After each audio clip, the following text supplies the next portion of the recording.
Valeu, professor Fábio. Tudo em ordem, então, para a gente começar aí a nossa segunda parte da nossa aula de penal, da nossa primeira aula de direito penal. A gente tem muita coisa para ver ainda na aula de hoje, muita coisa importante. Pessoal, queria pedir... Não, esqueço não. Eu queria pedir a vocês um pouquinho de paciência. Barriga cheia, Luan. E um negócio aqui, assando, já comi tudinho, a cachorra comeu também, está aqui nos meus pés, assistindo a aula de direito penal também. Pessoal, pedir um pouquinho a paciência de vocês, porque essa primeira aula é uma aula muito complexa. Direito penal é o tema que a gente primeiro se apaixona na faculdade. É a matéria que a gente primeiro se apaixona. Mas também é a matéria que primeiro se desapaixona. Então, assim, eu queria pedir um pouquinho da paciência de vocês, porque esse conteúdo da aula de hoje é um conteúdo muito complexo, muito complexo. A gente está fazendo ciência aqui, é uma ciência complexa, o direito penal é uma ciência complexa, pode parecer um tema simples, mas é um tema dos mais complexos, e a gente tem temas muito difíceis na aula de hoje, tá? Muito complexos na aula de hoje. Então, a gente vai tentar passar e sobreviver por essa aula de hoje. Vamos lá? O tema agora se chama extraatividade. Turminha, a extraatividade, ela se divide em dois tipos. A extraatividade, ela se divide em retroatividade, que nós já falamos a exaustão, tá? A retroatividade, que nós já falamos a exaustão, e a ultraatividade. Galera, o que é retroatividade? Vocês sabem que retroatividade, a gente já conversou aqui na sala, retroatividade nada mais era do que a possibilidade de a lei penal ser utilizada para fatos anteriores à sua vigência. A retroatividade nada mais era do que a possibilidade de a lei penal ser utilizada para fatos anteriores à sua vigência. Isso se chama retroatividade, é uma das espécies de extraatividade. Vamos sim, Frank. Lugar do crime é um tema logo lá na frente, quando a gente falar de lei penal no espaço. É porque é o seguinte, Frank, o edital de vocês, ele falou de lei penal no tempo e só depois ele falou de lei penal no espaço. Então, eu estou falando aqui de lei penal no tempo primeiro, estou falando de todas as hipóteses de lei penal no tempo, estou falando do conflito aparente, estou falando de tempo do crime, estou falando de extraatividade, tudo isso é lei penal no tempo. Depois a gente vai para a lei penal no espaço. Aí a gente vai falar de lugar do crime, territorialidade, extraterritorialidade, tá beleza? Bom, é isso aí, só para a gente poder ter um... Eu sei também que normalmente, Franklin, quando se fala em tempo do crime, já se fala em lugar do crime. Mas eu fiz uma opção de tratar um pouquinho diferente, mas está tudo aí no slide, está tudo no slide. Pessoal, retroatividade nada mais é do que a possibilidade de a lei penal mais benéfica ser usada para fatos posteriores, né? Isso se chama retroatividade. A gente já falou sobre isso. O princípio da retroatividade da lei penal mais benéfica, show de bola, a gente já conhece isso com tranquilidade. Agora, a gente não ouviu falar, a não ser na pergunta dos meninos aí, o que seria ultraatividade. Pessoal, a ultraatividade é a possibilidade de a lei penal ser utilizada lá na frente, mesmo depois dela já ter perdido a validade dela, mesmo depois dela ter saído da vigência dela. Eu queria chamar a atenção para vocês, para a gente poder entender nesse começo, quem é que possui ultraatividade. E a primeira coisa que eu quero que vocês se lembrem é qual é a diferença entre leis temporárias e leis excepcionais.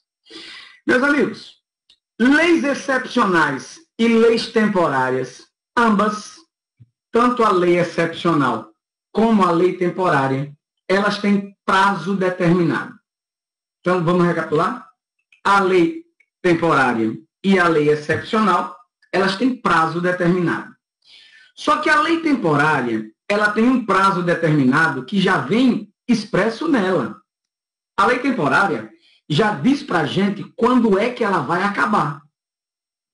Turma, no dia 10 de junho, 10 do mês passado, agora, entrou em vigor uma lei que prevê 20% de vagas para negros e pardos em concursos públicos federais.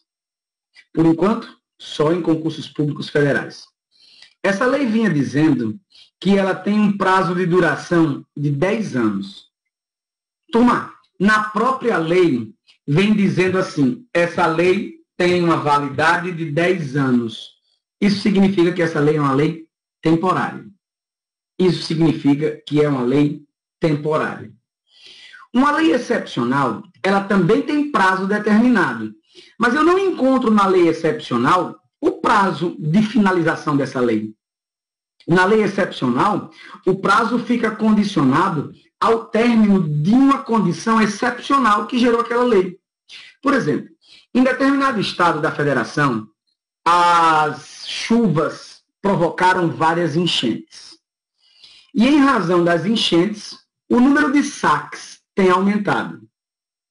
Para isso, uma lei foi criada para que, hipoteticamente, essa história na prática seria improvável acontecer, mas hipoteticamente, o crime de saque naquele estado ia ter a pena aumentada para tentar inibir o saque durante o período das enchentes. Se a lei viesse para o mundo dizendo assim, essa lei dura enquanto durarem as enchentes, nós estamos diante de uma lei excepcional. Porque é uma lei que tem prazo determinado, ela vai durar enquanto durarem as enchentes, mas eu não sei qual é o prazo dela. Eu não encontro na própria lei dizendo qual é o prazo dela. A lei fica condicionada ao término de uma situação excepcional. Quando a lei ficar condicionada ao término de uma situação excepcional, eu estou diante de uma lei excepcional. Quando a própria lei trouxer no seu bojo a data final dela, eu estou diante de uma lei temporária. Então, eu posso ter leis temporárias ou leis excepcionais. Tá? É uma diferença. As duas têm, obviamente, prazo determinado. Bom, crime acontece em 2000, o Rio está me dizendo, a lei muda para pior em 2002. Ele é preso em 2003. Será aplicada a lei de 2000, certo? Rildo, eu já vou de cara responder para você isso. Galerinha, dá uma olhada no exemplo do Rildo aí. Todo mundo lendo o exemplo do Rildo. O crime aconteceu em 2000 e a lei mudou para pior em 2002. É óbvio que se a lei mudou para pior em 2002, como o Rildo está dizendo, essa nova lei aí que mudou para pior, ela é chamada de novatio legis impégios. Então, ela não retroage até o ano de 2000. O indivíduo é preso em 2003. É aplicada a lei de 2000, certo? Certo, Rildo. Exatamente isso. Nesse exemplo do Rildo, pessoal, a gente não está falando de leis temporárias nem de leis excepcionais. Mas nós estamos falando desse terceiro item aqui no nosso slide. Ó. Nós estamos falando de lei anterior mais benéfica. É exatamente isso que aconteceu. Ora, no exemplo do Rildo, pessoal, ele foi preso em 2003. Na época que ele foi preso, a lei era pior. Eu vou usar essa lei pior? Não, eu vou usar a lei da época do fato. A lei da época do fato é o que está sublinhado aí para vocês. Ó. Ela é a lei anterior mais benéfica. Aí Rildo vai me perguntar assim, ou algum de vocês vai me perguntar, mas poxa, Demetrio, eu vou usar em 2003 uma lei que não tem mais validade nenhuma? Vou, lógico. Em 2003, quando eu andar para 2004, que for julgado em 2004, por exemplo, eu vou usar uma lei que já morreu desde 2002? Sim. Essa lei que morreu em 2002, que não tem mais validade nenhuma, ela vai ter o fenômeno de ultraatividade. Ela vai ter efeitos para frente. porque ela é a lei anterior, mais benéfica. O fenômeno da ultratividade é um fenômeno que acontece com leis excepcionais, leis temporárias e leis anteriores mais benéficas. O fenômeno da ultratividade é a possibilidade de usar uma lei que não tem mais validade nenhuma. Não me interessa quando. Agora, obviamente, eu só posso usar se eu tiver cometido o fato pelo menos durante a vigência dela. Tá? Se eu tiver sido provocado o fato pelo menos durante a vigência dela. Bom, Diego está perguntando o seguinte: pode ser um exemplo de lei temporária, a lei que proíbe o uso de bebidas alcoólicas no dia das eleições? Essa não é uma lei temporária, sabe por quê não, Diego? Porque essa lei está em vigor hoje. Ela está em vigor hoje. Só que ela só tem efeitos no dia da eleição, né? Tem um prazo lá antes e depois que você vai ser proibida a venda de bebidas alcoólicas. Eu não vou chamar isso de lei temporária, não. Essa é uma lei permanente, essa lei já está existindo hoje, mas ela só tem um efeito naquele momento, naquele dia. É diferente. Mas vamos para uma lei temporária. Olha só, para a gente poder fixar conteúdo. Uma lei, suponhamos que o crime de furto, ele tem a pena de 4 anos. O crime de furto tem a pena de 4 anos. E aí, o governo federal resolve dizer o seguinte: olha, vamos tentar, está tendo muito furto no Brasil, vamos fazer com o seguinte, vamos fazer com que a pena do furto até 31 de dezembro desse ano aumente de 4 anos para 10 anos. Então, vamos recapitulando. A lei da pena do furto é de 4 anos. Mas como nós estamos tendo muito esse crime, o governo diz que a lei vai mudar e até 31 de dezembro o furto vai passar a ter vai ter pena de 10 anos. Ora, pessoal, se a lei vai mudar e vai dizer que ela vai durar até 31 de dezembro deste ano, nós estamos diante de uma lei temporária. Muito bem. Meu amigo Franklin, em novembro, cometeu um furto. Na época em que a lei já era uma pena de 10 anos. No dia 31 de dezembro, essa lei desapareceu. Volta à lei anterior. Franklin só é preso em janeiro do próximo ano, quando a lei agora diz que o furto é 4 anos. A lei voltou ao normal, pessoal. Não é recapitulando? Ó. A lei era 4 anos até hoje, 1º de julho.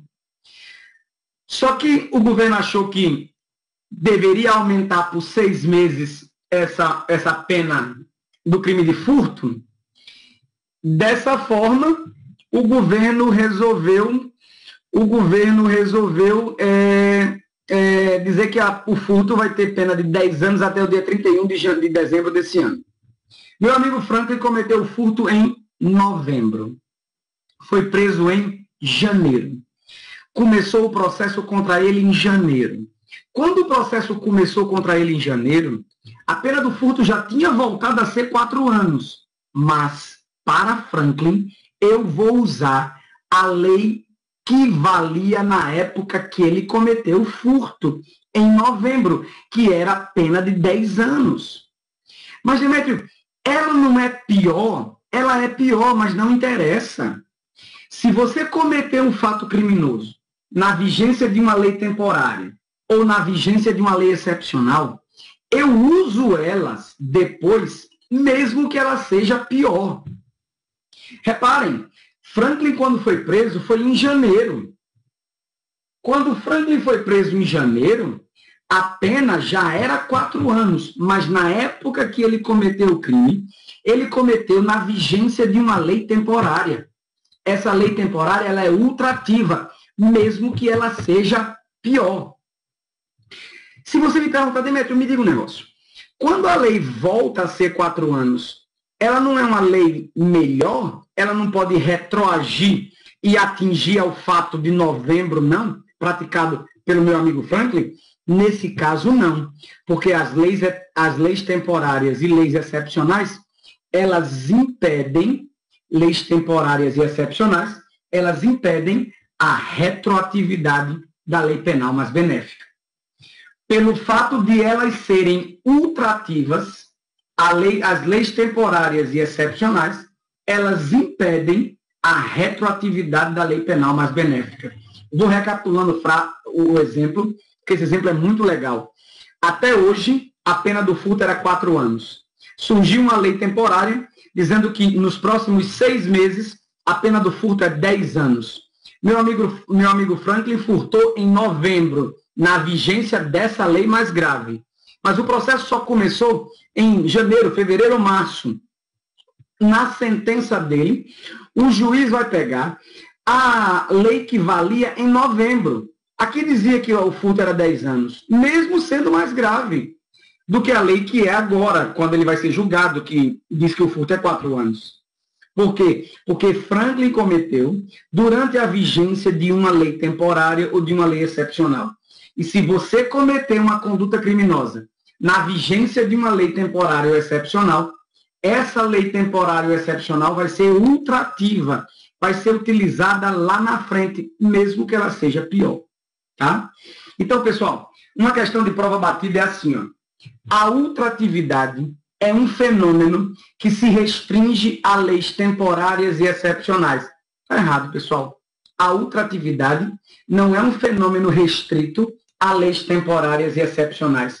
A ultratividade é um fenômeno de leis temporárias, leis excepcionais e leis anteriores mais benéficas.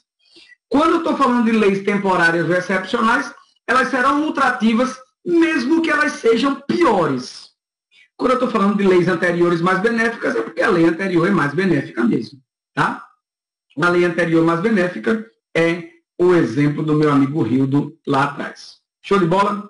Pessoal, como o professor Fábio apagou aí as nossas conversas antes de terminar, antes do intervalo, eu queria que vocês tivessem alguma dúvida, me dissessem aí se vocês entenderam, se tem alguma coisa para você entender aí ainda de leis excepcionais, leis temporárias, leis anteriores mais benéficas ou ultratividade. Esse é um tema dos mais complexos, viu? Se você não entendeu, não se preocupe em dizer, não entendi, a gente começa do zero, vai para um novo exemplo. Se ficou só um ponto ou outro sem entender, também me digam, tá bom? A gente vai precisar andar nisso aqui. Beleza? Pessoal, recapitulando, extratividade se divide em retroatividade, que é só para a lei penal mais benéfica, e de ultratividade, que é a possibilidade de usar a lei penal lá na frente. Quem é ultrativa? Leis excepcionais e temporárias, mesmo que elas sejam piores, e a lei anterior mais benéfica, que é o exemplo do meu amigo Rildo. Show de bola? Vamos lá. Pessoal, lei penal no espaço. A gente vai ter a oportunidade, pessoal, de fixar esse conteúdo nos exercícios, né? Nesse slide que vocês estão com ele aí, a gente já tem muitos exercícios no final. A gente vai trabalhar isso, fixar, vocês vão entender isso bem direitinho na hora das questões. Pessoal, vamos falar de lei penal no espaço? Muito bem. E a gente vai falar primeiro aí do princípio da territorialidade temperada. Pessoal, esse princípio eu acho dos mais simples. Ele está previsto no artigo 5º do Código Penal brasileiro. Ele diz o seguinte, ó, como ele é fácil. Aplica-se a lei brasileira ao crime cometido no território nacional. Pessoal, não tenho o que dizer aqui não, né, galera? Ó, não tenho o que dizer. Vamos relembrar aí para vocês? Não tenho o que dizer. Olha só. Aplica-se a lei brasileira, show de bola, aplica-se a lei brasileira ao crime cometido no território nacional. Ponto, pessoal. Ponto final. Se o crime é cometido no território nacional, aplica-se a lei brasileira. Não tem dúvida nisso. Pessoal, se o artigo 5º fosse só isso que está sublinhado aí na tela de vocês, nós estávamos diante do princípio da territorialidade. Se o artigo 5º fosse só isso que está aí na tela de vocês, a gente estava diante do princípio da territorialidade. Acontece, só um minutinho aqui. Acontece que nós temos outro dispositivo aqui, ó. O artigo 5º não é só isso. O artigo 5º, traz para a gente o seguinte, ó, sem prejuízo, estão vendo aqui, pessoal? Sem prejuízo de convenções, tratados e regras de direito internacional. Galerinha, eu disse a vocês que se no artigo 5º nós só encontrássemos a parte em vermelho, nós estaríamos diante do princípio da territorialidade. Mas como o artigo 5º diz que eu vou aplicar a lei brasileira ao crime cometido no território nacional, sem prejuízo nenhum de convenções, tratados e regras de direito internacional, aí eu não tenho o princípio da territorialidade absoluta. Eu não tenho o princípio da territorialidade pura. Eu estou diante agora do princípio da territorialidade temperada. Quando vocês ouvirem falar em territorialidade temperada, o tempero é justamente essa história de sem prejuízo de convenções, tratados e regras de direito internacional.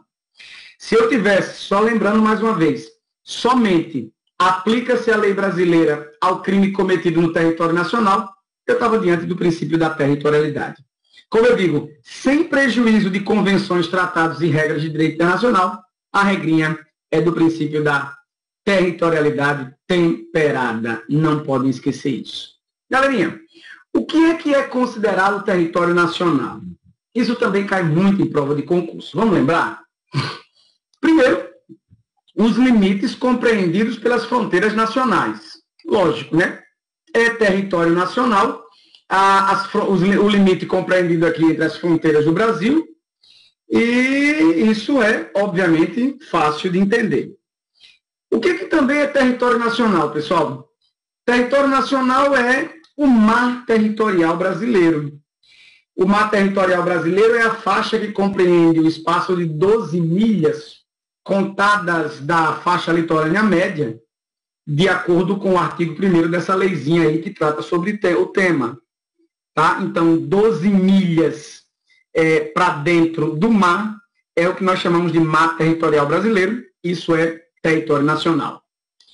Todo o espaço aéreo subjacente ao nosso território físico e ao mar territorial, logicamente.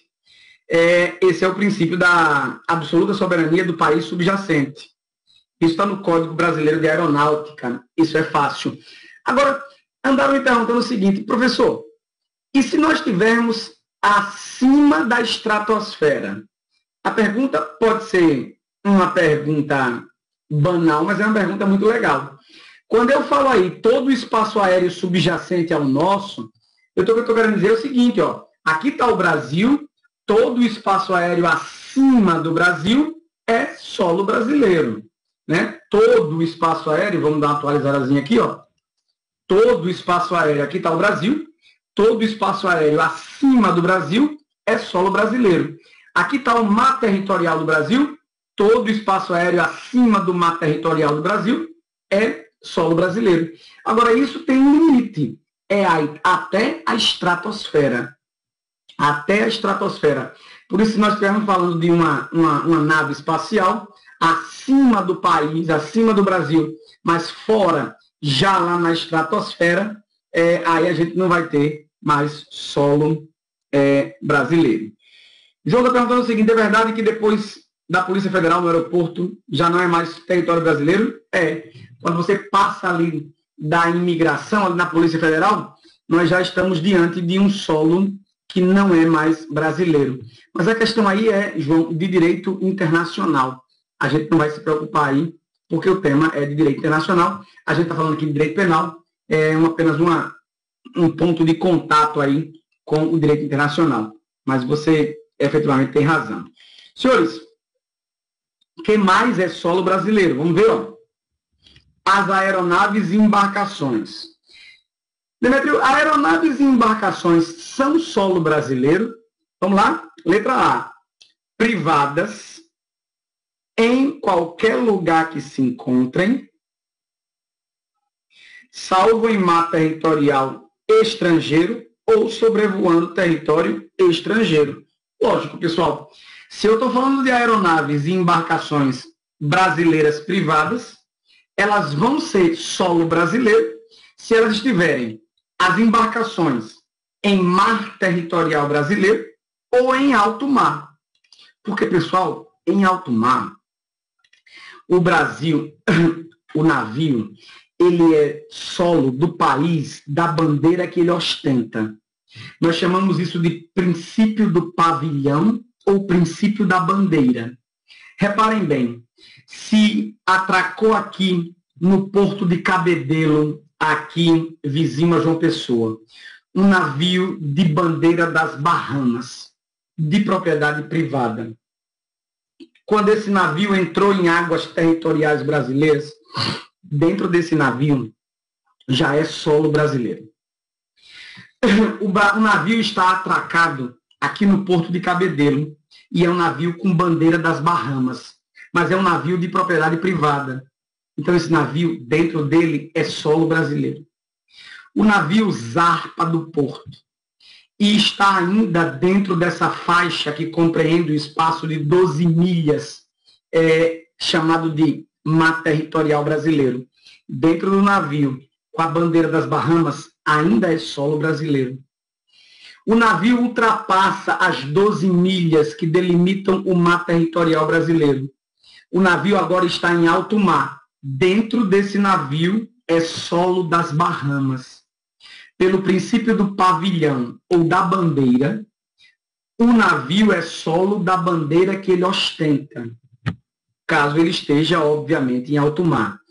Quando esse navio das Bahamas zarpou aqui do Brasil, em direção, por exemplo, a Portugal, quando esse navio entrar em águas territoriais portuguesas, ele passa a ser solo português. Então vamos ver o que é solo brasileiro. Aeronaves e embarcações brasileiras privadas, em qualquer lugar que se encontrem, a não ser que estejam no mar territorial estrangeiro ou sobrevoando um território estrangeiro. Pessoal, me deem aqui 2 segundinhos, tá? 2 segundinhos, a gente retorna.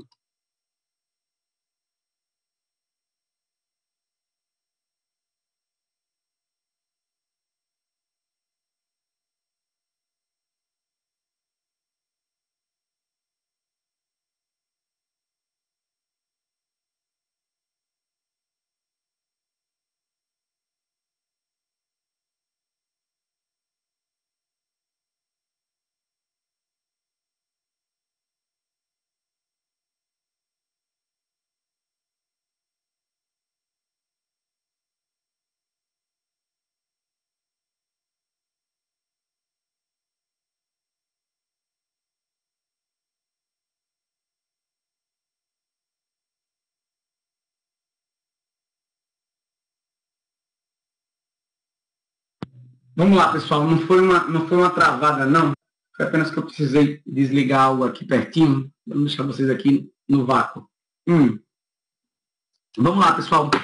Navio e aeronave de propriedade brasileira, privada brasileira, vão ser solo brasileiro desde que não estejam em águas territoriais de outro país ou espaço aéreo de outro país. Beleza? Muito bem. Valeu, Danilo. Obrigado por me ajudar aí. Galerinha, atualizando o slide, vamos ver o que é solo brasileiro ainda. Estou aqui finalizando, letra B. Embarcações e aeronaves brasileiras públicas, onde quer que se encontrem. Aí ficou fácil. O avião da presidenta Dilma, ele sai daqui do Brasil e ele aterriza no aeroporto Charles de Gaulle, em Paris. Dentro do avião da presidenta Dilma, lá parado no aeroporto Charles de Gaulle, em Paris, é solo brasileiro. Tá? É solo brasileiro. Porque uma aeronave ou uma embarcação brasileira, pública, onde quer que se encontrem, é solo brasileiro. E na letra C que eu coloquei aqui no slide de vocês, aeronaves e embarcações estrangeiras privadas, quando estiverem no mar territorial brasileiro. Já dei um exemplozinho a vocês aí, pessoal. O exemplo é esse navio privado das Bahamas, que se encontrava em águas territoriais brasileiras. Pessoal, deixa eu dar um exemplo legal, olha. Vamos supor que nós tenhamos um avião da TAM que faz a linha diariamente Recife-Paris. Quando esse avião de propriedade privada que está fazendo a linha ali Recife-Paris. Todos os dias, às 8 da noite, tem um voo entre Recife e Paris.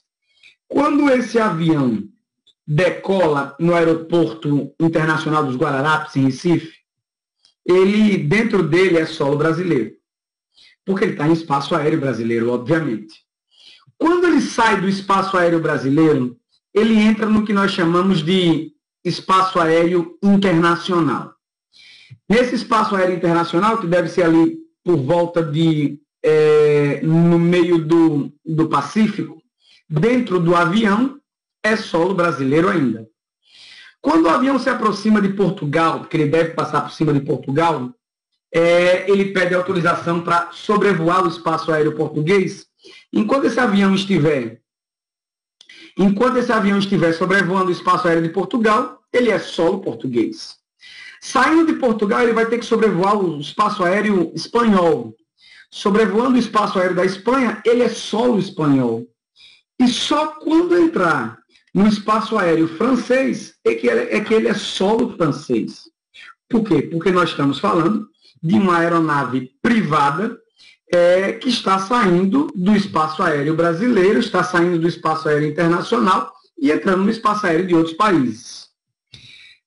Frank está com um problema, eu espero que tenha resolvido. Danilo diz o seguinte: se fosse um avião público de outro país, será território nacional do outro país no Brasil? Exatamente, exatamente. De Aline, vamos lá, você está muito calada na aula de hoje, mas Danilo tem razão. O avião presidencial do presidente dos Estados Unidos, mesmo em território, mesmo em espaço aéreo brasileiro, ou até aterrissado no aeroporto brasileiro, ele é solo americano, tá? Ele é solo americano, tá? Muito bem. Ele é solo americano. Show de bola. Show de bola. Vamos lá. Beleza, galera? Tranquilo? Muito bem. Bom, tá aí fácil aí a ideia do território brasileiro. Vamos andar. Bom, chegou aí no lugar do crime. Pessoal, vocês se lembram lá atrás que a gente está falando do tempo do crime? Turma, tempo do crime, vou digitar aqui também, para participar com vocês aqui, ó. Tempo do crime gera uma pergunta que se reduz no seguinte, ó. Quando foi o crime? Se eu estou falando de tempo do crime, a pergunta é quando foi o crime? Se eu estou falando de tempo do crime, a pergunta é quando foi o crime? E a gente já respondeu lá atrás, com a teoria da atividade, lembram disso? O crime aconteceu no momento da ação ou da omissão. O crime aconteceu no momento da ação ou da omissão, mesmo que outro seja o momento do resultado. Galerinha, quando eu estou falando de lugar do crime, a pergunta agora é onde aconteceu o crime. Quando eu estou falando aqui de lugar do crime, a pergunta agora é onde aconteceu o crime. Meus amigos, o Brasil adota uma outra teoria para falar sobre o lugar do crime. Sobre o lugar do crime, o Brasil adota a chamada teoria da ubiquidade ou teoria mista. O que é que diz a teoria da ubiquidade ou teoria mista? Galera, vamos ler, ó. Segundo a teoria da ubiquidade ou teoria mista, o crime se considera praticado tanto no lugar da conduta, quanto naquele em que se produziu ou deveria produzir o resultado. Galerinha, vamos lá. Suponhamos que num avião onde estão Edjaline e Luan, esse avião saia daqui para São Paulo. E aqui, meus amigos Edjaline e Luan, eu vou botar uma bomba no avião de vocês. Essa bomba eu coloco aqui. Essa bomba eu coloco aqui. Pessoal, um segundinho aqui. Um segundinho.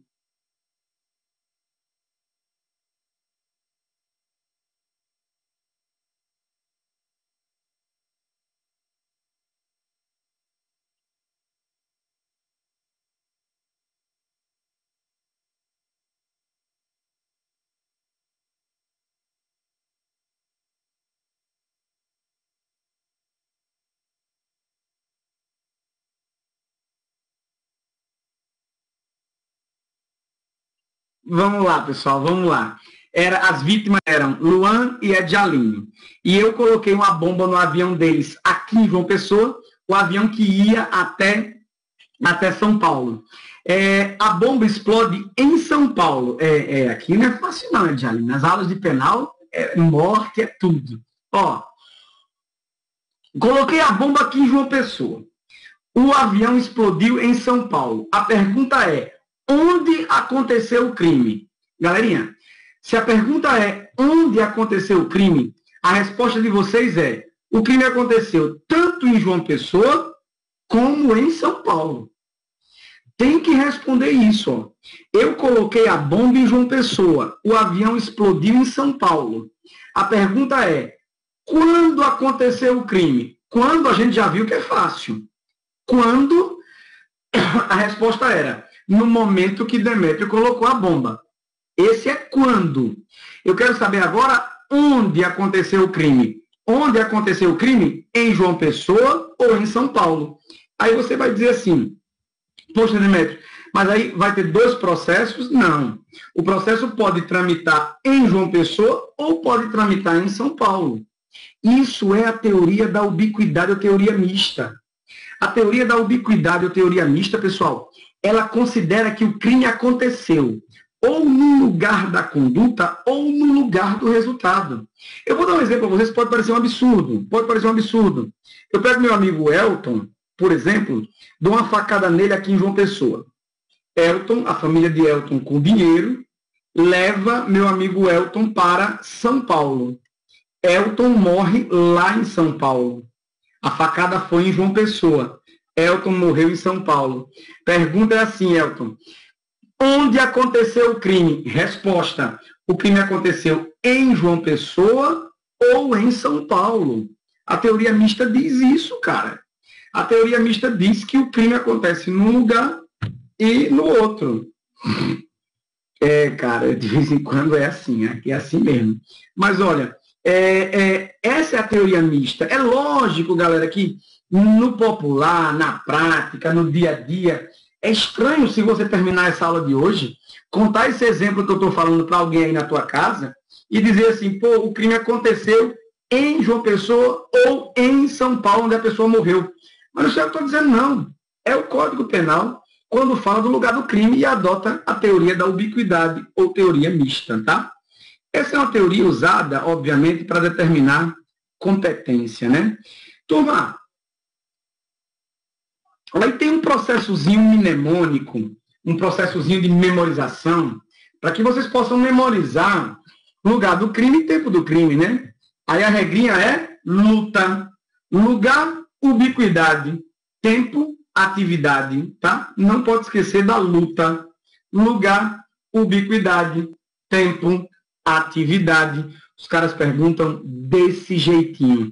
Qual foi a teoria adotada pelo Código Penal para explicar o tempo do crime? Você vai dizer luta, tempo, atividade. Qual a teoria utilizada para explicar o lugar do crime? Lugar, luta, ubiquidade. Show de bola? Beleza? Tá aí um quadrinho mnemônico para vocês poderem memorizarem, tá? Muito bem. Vamos mandar, pessoal. O tema dos mais complexos da aula de hoje ainda.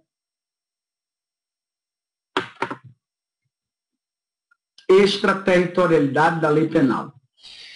Galera, quando eu falo em extraterritorialidade da lei penal, eu estou falando na situação em que a lei penal vai ser utilizada para fatos que acontecem em outro país. Se o tema agora é extraterritorialidade da lei penal, nós vamos ver situações em que a lei penal é usada para um fato que foi praticado em outro país. Galerinha, a gente já deu uma olhada numa hipótese de extraterritorialidade da lei penal lá no crime de tortura. Vocês se lembram que a gente conversou sobre legislação extravagante ou legislação especial? E quando a gente falava da lei de tortura, a lei de tortura trazia uma hipótese de extraterritorialidade da lei penal. Ou melhor, a lei de tortura trazia duas hipóteses de extraterritorialidade da lei penal, né? Ela dizia que quando o crime fosse cometido contra um brasileiro, onde quer que esse crime fosse, a lei de tortura dizia que se a vítima fosse um brasileiro, onde quer que fosse, e por quem quer que tenha sido cometida a tortura, eu ia aplicar a lei brasileira. E também se a vítima fosse, ou se o crime de tortura fosse praticado num daqueles locais, como, por exemplo, uma aeronave pública brasileira, e se encontrasse em outro país, aí nós tínhamos uma extensão do território brasileiro, né? Então, assim, o tema extraterritorialidade da lei penal, ele não é um tema completamente novo para vocês, não. A gente já andou pincelando um pouco sobre extraterritorialidade da lei penal lá na lei de tortura. Mas aqui, o artigo 7º do Código Penal traz um aprofundamento do tema extraterritorialidade da lei penal. Ele traz um aprofundamento, ele traz uma hipótese em que a lei brasileira vai ser utilizada para um fato que acontece em outro país. Vamos dar uma olhadinha em que situação é essa em que a lei brasileira vai ser utilizada em um fato que acontece em outro país. Vamos começar, pessoal? Primeiro eu queria mostrar a vocês o que é a chamada extraterritorialidade incondicionada. Me perdoe. Extraterritorialidade incondicionada é quando a lei penal vai ser usada lá fora e não depende isso de nenhuma condição. De todo jeito, a lei penal vai ser usada lá fora. Aí você vai me dizer assim, Demetrio, e a lei do outro país não vai ser usada, não? Não vai. Não me interessa a lei do outro país, deve ser utilizada. O que me interessa é a situação em que a lei penal brasileira vai ser utilizada num fato praticado em outro país. Você vai me perguntar assim, Demetrio, eu vou mandar a lei brasileira para o outro país aplicá-la? Não. Porque se fosse assim, nós estaríamos diante de uma agressão à soberania do outro país. Quando os fatos que eu vou contar agora, que a lei brasileira vai ser utilizada, esses fatos também devem incidir sobre eles a lei do outro país. Mas isso não me interessa. Me interessa saber quais são os fatos em que eu vou aplicar a lei brasileira. Se o outro país vai aplicar ou não a lei dele, não me interessa. Eu quero saber quais são os fatos que eu vou utilizar a lei brasileira independente de qualquer coisa. E aí eles estão aí no quadro, pessoal, aí na telinha de vocês, ó. Primeiro, crime contra a vida ou a liberdade da presidenta Dilma. Meus amigos, se eu estiver diante de um crime contra a vida ou contra a liberdade da presidenta Dilma, praticado lá fora por quem quer que seja, aplica-se a lei brasileira sem depender de qualquer coisa. Galera, vamos lá? Presidenta Dilma viajou para a Rússia. Lá na Rússia, ela sofreu um atentado, uma tentativa de homicídio. Ora, galera, a tentativa de homicídio é um crime contra a vida da presidente da República. Turma, a presidenta Dilma sofreu uma tentativa de homicídio na Rússia por um cidadão russo. Eu aplico a lei brasileira aqui no Brasil para esse cara. Agora, se você me perguntar, a Rússia vai aplicar a lei russa? Deve aplicar. A Rússia não deve permitir que ninguém tente matar outra pessoa. Esse cidadão que atentou contra a vida da presidenta do Brasil lá na Rússia, ele é russo, ele responde pelas regras, pelo direito russo e vai responder pelo direito brasileiro aqui no Brasil. Tá? Independente de qualquer coisa, eu uso a lei brasileira. Por isso que eu estou diante aí de uma hipótese de extraterritorialidade incondicionada. Franklin diz assim, ele vai preso no Brasil? Franklin, só se ele entrar no Brasil. Se ele entrar no Brasil, aí sim, cara, ele pode ser preso no Brasil. Aí Franklin vai me perguntar, Demetrio, será que nós aqui no Brasil podemos pedir que extradite esse cara para cá? Acho pouco provável, né, Franklin? Porque, no caso do Brasil, por exemplo, o Brasil não extradita brasileiros natos. A Rússia também não deve extraditar russos natos. Então, será difícil, talvez, pedir que a Rússia mande esse cara para cá. Tá? Deve ser difícil, talvez, isso. Vamos dar uma olhadinha aqui no seguinte. Qual a pena aplicada a brasileira ou a russa? Danilo está perguntando. As duas, cara. As duas. Que a lei brasileira vai ser aplicada, sim. Que a lei russa vai ser aplicada, com certeza também. Ele deve ter as duas. E aí Danilo vai me perguntar assim, ele vai ser punido 2 vezes pelo mesmo fato? Sim. Uma na Rússia, outra no Brasil. Edjaline está perguntando quais punições ele terá em relação às leis do Brasil. Ora, Edjaline, se for uma tentativa de homicídio, aí ele vai ter que responder pelo crime de homicídio e ele vai ter reclusão. Rio está falando lá do cara do mensalão, né? O cara do mensalão é o Henrique Pisolato. O cara do mensalão, Rio, tem uma particularidade, porque o cara do mensalão, ele fugiu para a Itália, mas ele foi preso na Itália porque ele já entrou na Itália cometendo crime, né? Ele já entrou com um documento falso e tal. Então, assim, ele está respondendo na Itália não pelo mensalão. Ele está respondendo pelo que ele cometeu lá na Itália. Lembre que aqui a hipótese de extraterritorialidade é quando o crime é cometido em outro país e o Brasil acha por bem, de acordo com o Código Penal, aplicar a lei brasileira, mesmo que o crime não tenha sido cometido aqui. Por isso que o tema se chama extraterritorialidade. Porque eu vou aplicar a lei brasileira, mesmo que o crime não tenha sido cometido no Brasil. E não se estranhe, Danilo, não ache estranho. O cara responde um processo lá, responde um processo aqui. Recebe uma pena lá, recebe uma pena aqui. Só que é óbvio que essa pena aqui só vai dar para ser cumprida, obviamente, se esse cara vier entrar no Brasil. Né? Mas que ele responde por um processo aqui e deve responder por um processo lá, isso com certeza absoluta. Tá? Com certeza absoluta.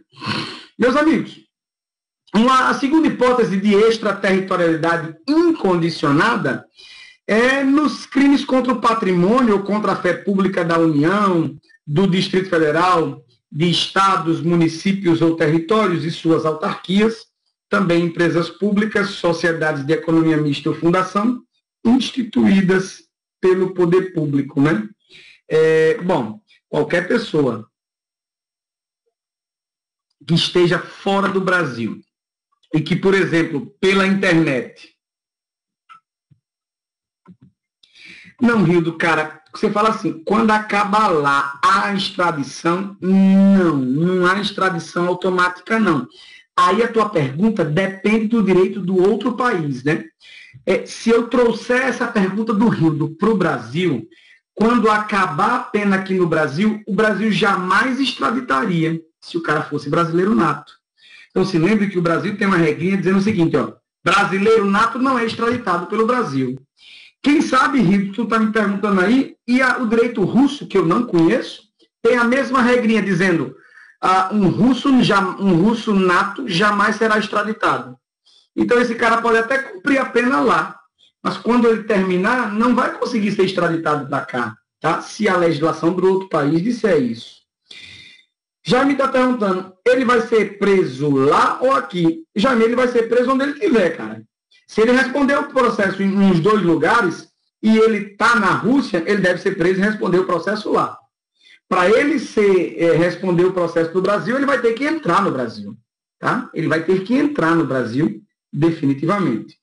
Meus amigos, um cara está pela internet, sentado agora lá em Paris, muito bem sentado, olhando pela janela para a Torre Eiffel, silhueta da Torre Eiffel, e ele está praticando o crime contra o patrimônio da União Brasileira.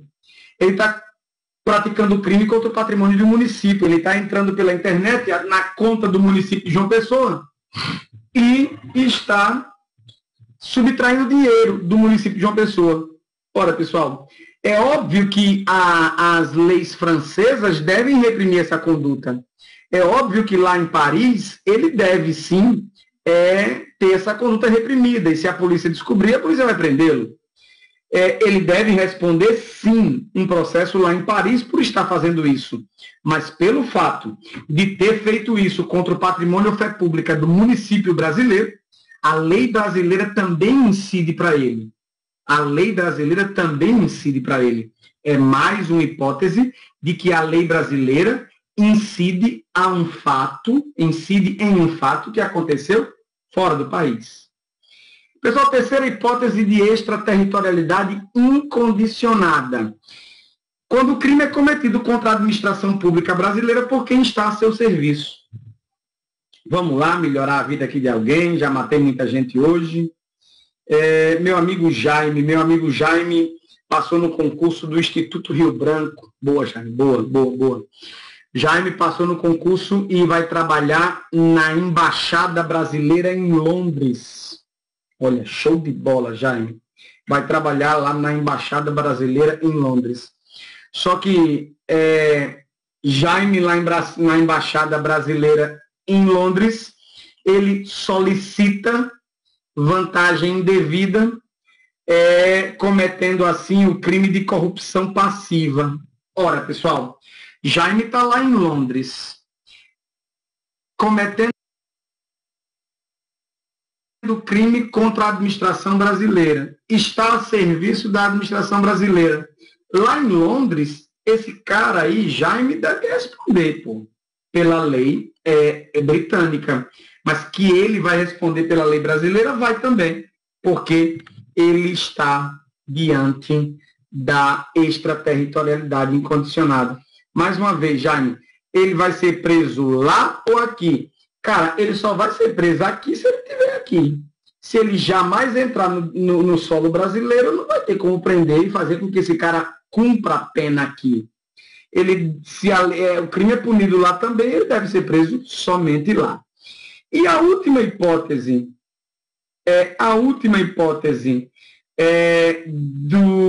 da extraterritorialidade incondicionada, que de qualquer jeito eu vou usar a lei brasileira, há um crime cometido lá fora, é no caso de genocídio, se o agente for brasileiro ou domiciliado no Brasil, né? No caso de genocídio, se o agente for brasileiro ou domiciliado no Brasil, onde quer que ele perpetre esse genocídio, onde quer que ele pratique esse genocídio, contra ele eu vou também colocar a lei brasileira. Hildo está falando o seguinte, o Edward Snowden, né? O Snowden lá, o cara da espionagem nos Estados Unidos, né? Cara, tem que ver, o cara conseguiu lá um asilo, se eu não me engano, na Rússia, ficou um tempo lá naquela área internacional ali do aeroporto, sem poder, muito parecido com aquele filme lá do Tom Hanks, O Terminal, né? Que ele não podia nem entrar, não podia sair, enfim. Tem alguma coisa a ver, Hildo, só que eu teria que lembrar, ver exatamente o que aconteceu naquele caso, para ver se a gente coloca uma situação aí de extraterritorialidade da lei penal brasileira. Meus amigos, essas situações aí, ponto primeiro, ponto segundo, ponto terceiro e ponto quarto, são situações que eu chamo de extraterritorialidade incondicionada. Isso significa dizer que eu utilizarei a lei brasileira, independente de qualquer coisa, para esses fatos, quando esses fatos acontecerem em outro país.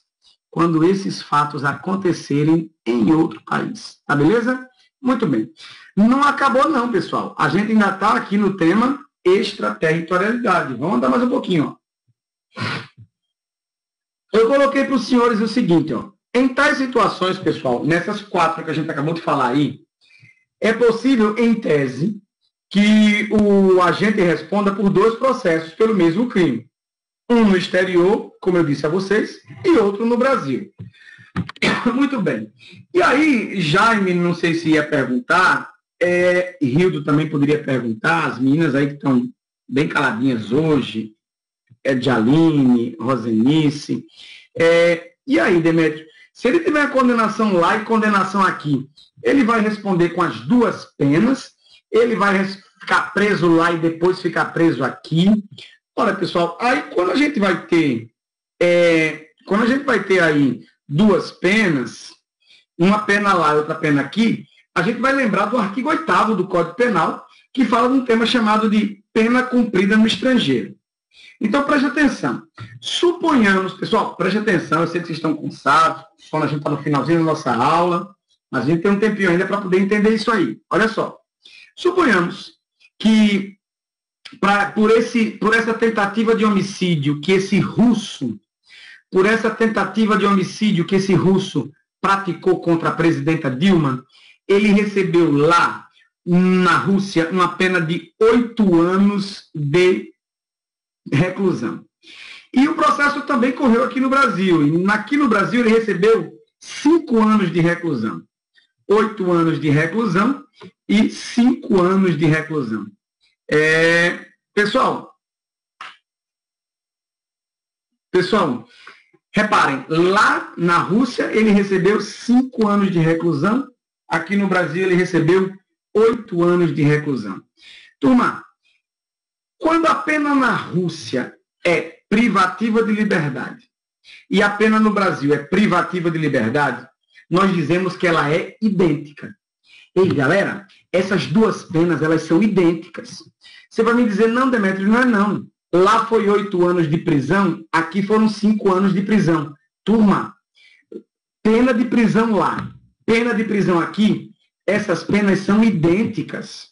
E olha o que o artigo 8º do Código Penal diz para a gente. Turminha, o artigo 8º do Código Penal diz o seguinte, ó. Quando elas são idênticas, a pena lá de fora e a pena do Brasil, uma é computada na outra. Deixa eu dar um exemplo a vocês. Esse cara que tentou matar Dilma, esse russo que tentou matar Dilma, recebeu uma pena de 8 anos na Rússia e cumpriu essa pena de 8 anos na Rússia. Aí ele resolveu vir para o Brasil. No Brasil, ele recebeu uma pena de 5 anos. Ora, pessoal, se ele já cumpriu 8 anos lá, ele não cumpre nada no Brasil. Porque quando as penas forem idênticas, como é esse caso, pena privativa de liberdade lá e pena privativa de liberdade aqui, uma é computada na outra. Turma, se lá ele pegou 8 anos, cumpriu os 8 anos lá, veio para cá, pegou 5, ele não precisa cumprir mais nada. Se fosse o contrário, se lá ele tivesse pego 5 anos, aqui tivesse pego 8, cumpria 5 anos lá, quando ele viesse para o Brasil por livre e espontânea vontade dele, diminuía 8 anos do Brasil com 5 anos lá, ele só cumpria 3 aqui no Brasil.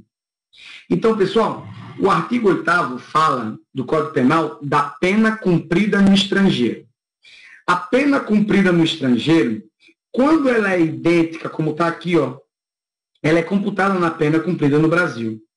Então, pessoal, se eu tenho no estrangeiro uma pena privativa de liberdade, no Brasil uma pena privativa de liberdade, eu diminuo uma da outra. Mas essa pena, ela pode ser diversa, pessoal.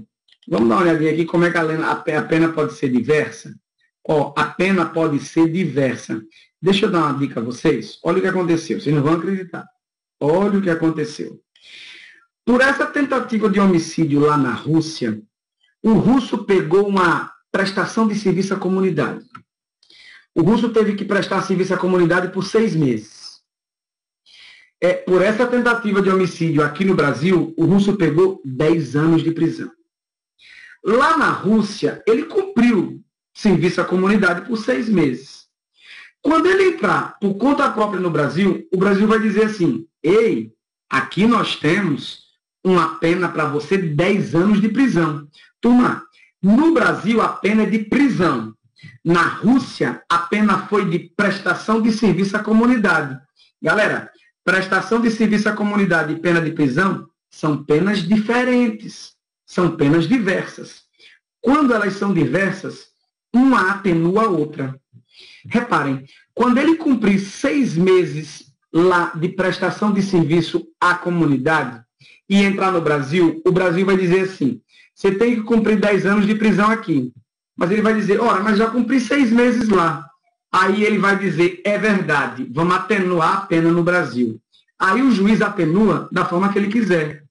O juiz, por exemplo, pode chegar e no lugar dele cumprir 10 anos, cumprir 8 anos, cumprir 8 anos e meio, cumprir 9 anos. Depende do juiz. O juiz não vai automaticamente diminuir 10 anos de prisão de 6 meses de prestação de serviço à comunidade. Não vai fazer isso. Porque essa diminuição automática é quando as penas são idênticas. Quando as penas são idênticas, uma é computada na outra. Quando elas são diversas, uma diminui a outra. E essa diminuição da pena diversa depende do juiz. Essa diminuição da pena diversa depende do juiz. Tá? Então, pessoal, a gente está falando de extraterritorialidade da lei penal, hipótese em que a lei penal vai ser utilizada a fatos que aconteceram em outros países. Tá? E, obviamente, o indivíduo pode receber uma pena no exterior e uma pena no Brasil. Se ele cumprir essa pena no exterior, há um reflexo nessa pena no Brasil a ser cumprida. E o reflexo é exatamente o que está aí no artigo 8º. Tá beleza? Pessoal, tema dos mais complexos, né? E olhe que ele não acabou ainda.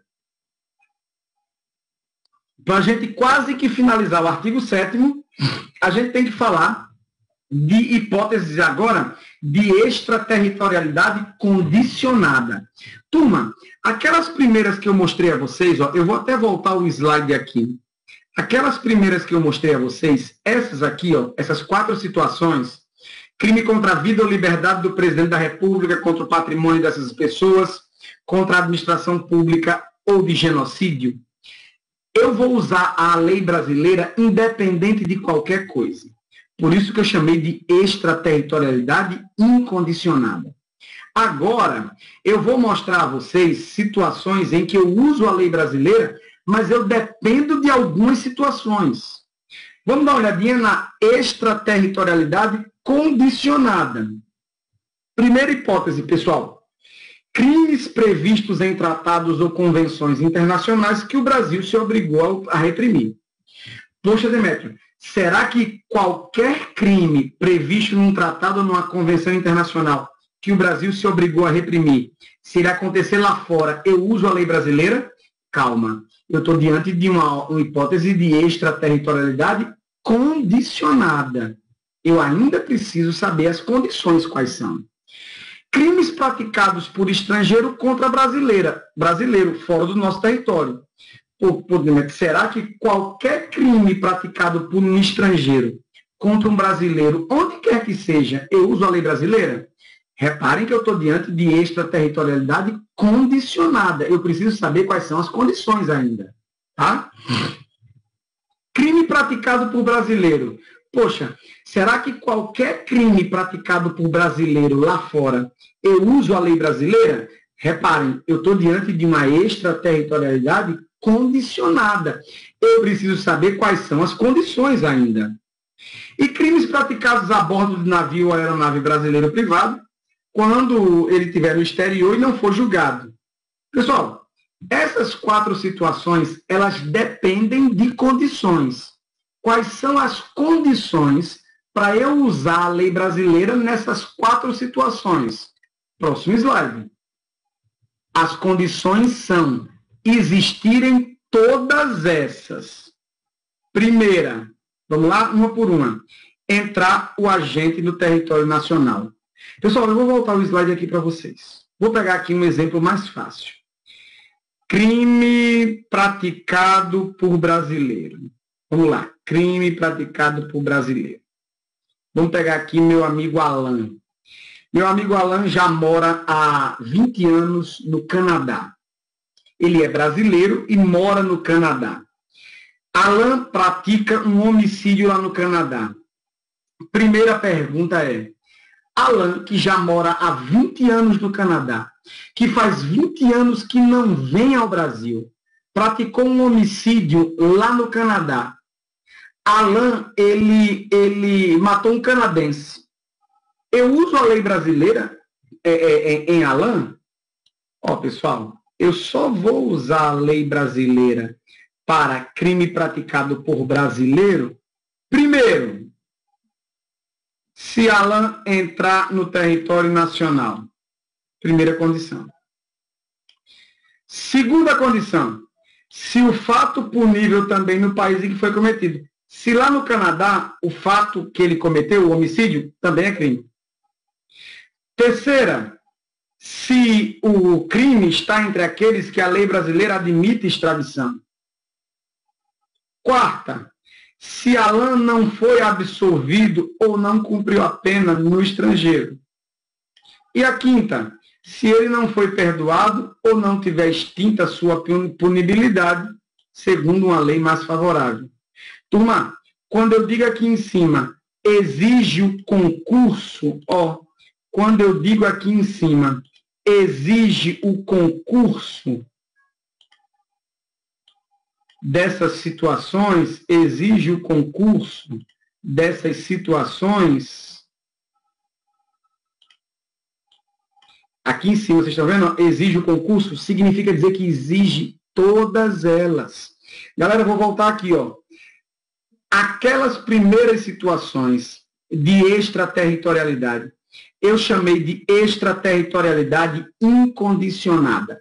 Eu usava a lei brasileira e não dependeria de nenhuma situação. Agora, nesse meu slide, eu estou diante aqui, de extraterritorialidade condicionada. Eu só uso a lei brasileira nesses casos se acontecerem essas 5 situações. E não pode faltar nenhuma, tem que acontecer as 5. Por isso que agora eu estou diante da extraterritorialidade condicionada. Eu queria que vocês, vai ficar como dever de casa, a gente está quase chegando no final da nossa aula, que vocês lessem com calma o artigo 7º do Código Penal Brasileiro. O artigo 7º vai trazer as hipóteses de extraterritorialidade incondicionada, aquelas que eu não preciso obedecer nenhuma condição, e traz essas que eu acabei de falar para vocês, da extraterritorialidade condicionada, em que eu só uso a lei brasileira se eu obedecer o concurso dessas condições. Tá? A Belém está dizendo o seguinte, então quer dizer que o cara matou alguém lá no Canadá, veio para a Copa, foi preso, ele vai responder pela lei brasileira, é isso? Ele pode ter a lei brasileira inserida sim, Danilo. Porque se ele praticou o crime, olha para cá, crime praticado por brasileiro no estrangeiro. Crime praticado por brasileiro no estrangeiro, é o que o Danilo está falando. O cara matou alguém lá no Canadá. Veio para a Copa, Danilo, eu preciso que ele entre no território nacional. Ele entrou. Eu preciso que o fato seja punível no Canadá. Me parece que o homicídio é punido aqui e é punido lá. Eu preciso que o homicídio, Danilo, esteja entre aqueles crimes em que a lei brasileira admite extradição. Aí eu vou ter que olhar lá na lei de extradição para ver se o homicídio está dentro deles. Eu preciso saber que ele não tenha sido absolvido e não tenha cumprido pena no estrangeiro. Me parece que ele matou alguém lá e fugiu para cá, né? Você está dizendo?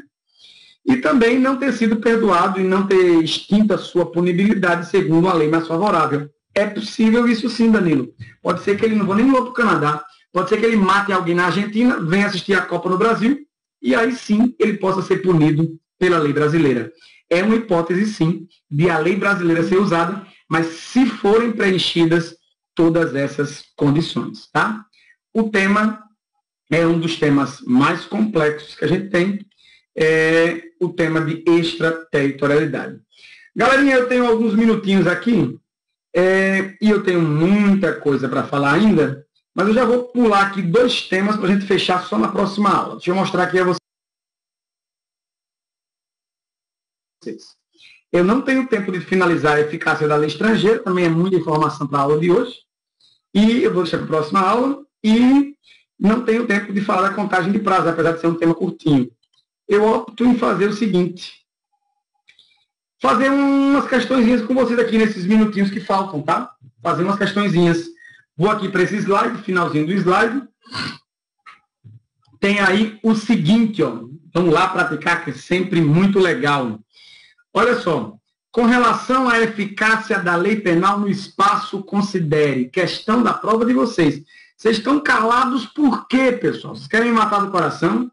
É para vocês já começarem a responder aí, Eu estou falando besteira aqui, vocês devem estar respondendo. Estão demorando por quê? Bora, estão dormindo? Não. Daniel, Danilo, Diego, Jalim, Alan, Albert. Bora responder isso. Reginaldo, Márcio, Manel, Jaime, Zé Carlos, Igor, que hoje não falou nada. Rosenice também, que ficou devendo, Wilker. Muito bem, todo mundo vai de B? Beleza, então vamos lá. Pessoal, primeiro, aplica-se a lei brasileira aos crimes praticados a bordo de aeronaves estrangeiras de propriedade privada, se elas estiverem em pouso no território nacional ou em voo no espaço aéreo brasileiro. Galerinha, a primeira afirmativa, ela está correta. A primeira afirmativa, ela está correta. Isso, show de bola, show de bola. Vamos lá? Segunda, aos crimes praticados em embarcações brasileiras de natureza pública que se encontrem em porto estrangeiro, será aplicada a lei do país. Opa, o erro está aqui. Pessoal, se é uma embarcação brasileira de natureza pública, onde quer que ela se encontre, será aplicada a lei brasileira. A questão 2 fala que será aplicada a lei do país em que ela estiver. Está errada a primeira, a letra B. Desculpem, a segunda. Vamos à terceira. Aos crimes cometidos a bordo de embarcações mercantes ou de propriedade privada brasileira, que se acharem em alto mar, é aplicada a lei brasileira nos termos do princípio do pavilhão ou da bandeira. Resposta correta, 1 e 3. Resposta correta, valeu, galera. Letra B de bola. Show de bola, vocês estão matando a pau, ó. Muito legal, questãozinha sobre territorialidade. Vamos lá, segunda questãozinha aí da aula de hoje. Todo mundo apenado? Paulo foi condenado a uma pena de 6 anos de reclusão, turma, que era a pena mínima prevista para o delito que ele cometeu, num regime inicialmente fechado. A sentença transitou em julgado. Beleza. Depois, uma lei, depois do trânsito em julgado, uma lei reduziu a pena mínima para o crime que ele tinha praticado para 3 anos. Quando ele cometeu o crime, ele recebeu 6 anos, que era a pena mínima. Agora, esse crime, que ele nem disse qual era, tem pena mínima de 3 anos. 3 anos após o trânsito em julgado da sentença e 2 anos após a publicação dessa lei, Paulo foi preso e começou a cumprir a pena privativa de liberdade.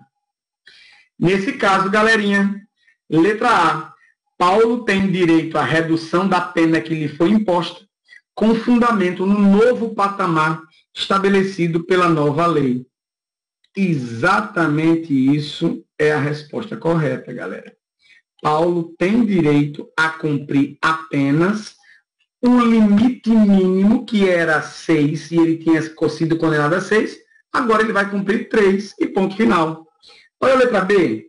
Paulo não tem direito à redução da pena porque a nova lei que a reduziu entrou em vigor após o trânsito em julgado da sentença condenatória. Não, não é isso, pessoal. A nova lei, mesmo entrando em vigor após o trânsito em julgado, ela é mais benéfica, como o Roseni está me ajudando, e ela é retroativa. Letra C, não tem direito à redução da pena porque, em decorrência do princípio da anterioridade da lei penal, aplica-se a lei em vigor à época do fato delituoso. Não. E a retroatividade da lei penal mais benéfica? Onde é que fica, né, galera? Letra D de dado. Não tem direito à redução da pena porque estava foragido, podendo apenas pleitear o seu cumprimento em regime menos rigoroso. Não, essa história de estar foragido não impede a aplicação da pena mais branda. E a letra E diz assim, ó, só teria direito à redução da pena se tivesse sido preso e iniciado o cumprimento da pena antes de entrar em vigor a lei que a reduziu. Lógico que não. Essa lei que a reduziu, ela é lei penal mais benéfica, ela é novatio legis in melius e ela é retroativa, ela usa mesmo depois de transitado em julgado a sentença. Tá beleza? Senhores, mais uma vez é um prazer imenso estar à companhia de vocês nessa noite de terça-feira. A partir da próxima semana, nós já vamos iniciar uma outra matéria, que eu estou definindo ainda com o Fábio qual é, em outro dia na semana. Essa semana, infelizmente, a gente só tem aula no dia de hoje. Obrigado, Danilo. É ótimo sempre estar na companhia de vocês, mesmo a matéria sendo uma matéria muito complexa. Eu espero que a aula tenha sido boa. Obrigado, galerinha. Próxima aula a gente já entra em teoria do crime, tá? fato típico, antijurídico, culpável, excludentes de ilicitude, culpabilidade. Show de bola. Muito bem, muito bem, muito bem. Galerinha, prazer imenso estar com vocês. Estudem. Próxima aula eu retomo esse slide, fecho, faço mais um pouquinho de exercícios. Já entramos, caímos de pau em conduta, crime omissivo, crime comissivo, tudo isso. E de processo penal a gente está começando. Eu estou vendo aí se a gente começa processo penal ou se a gente começa direito penal militar, mas vocês ficam sabendo isso através do Fábio aí, tá bom? Professor Fábio, mais uma vez um prazer imenso tê-lo como capitão aí dessa nossa jornada. Galera, boa aula, boas aulas daqui para frente, boa semana, fiquem com Deus. Fábio vai colocar lá um material de direito penal já sobre teoria do crime. Hildo, eu não esquecerei as questões. Grande abraço.